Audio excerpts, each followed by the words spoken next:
গোটেই ভাৰতবৰ্ষৰ ৰাজনীতিত আগশাৰী ভূমিকা অগ্ৰণী ভূমিকা লোৱা এজন ব্যক্তি পিতামহ স্বৰূপ উত্তৰ প্ৰদেশৰ সমাজবাদী পাৰ্টিৰ 3বাৰৰ মুখ্যমন্ত্ৰী 7বাৰৰ লোকসভাৰ সাংসদ 8বাৰ বিধানসভাৰ নিৰ্বাচিত হোৱা এজন প্ৰতিনিধি মুলায়ম সিং যাদৱ তেখেতৰ মৃত্যুত আজি আমি খুবেই মৰ্মাহত হৈছোঁ। তেখেতৰ মৃত্যু ৰাজনৈতিক জীৱনত যিসকল ব্যক্তি ৰাজনীতি আকৰ্ষিত মৃত্যুত আমি খুবেই মৰ্মাহত হৈছোঁ। তেখেতৰ পৰিয়ালবৰ্গলৈ সমবেদনা জ্ঞাপন কৰিছোঁ। আত্মাই যাতে চিৰশান্তি লাভ কৰে তাৰে কামনা কৰিছোঁ।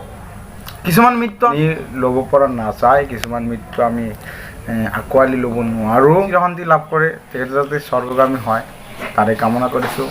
গোটেই ভাৰতবৰ্ষৰ ৰাইজেও দোৱা কৰিব আৰু এনেকুৱা এজন নেতাৰ মৃত্যুত গোটেই ৰাজনৈতিক মহলত সুখৰ পৰিৱেশ বিৰাজমান হৈ আছে।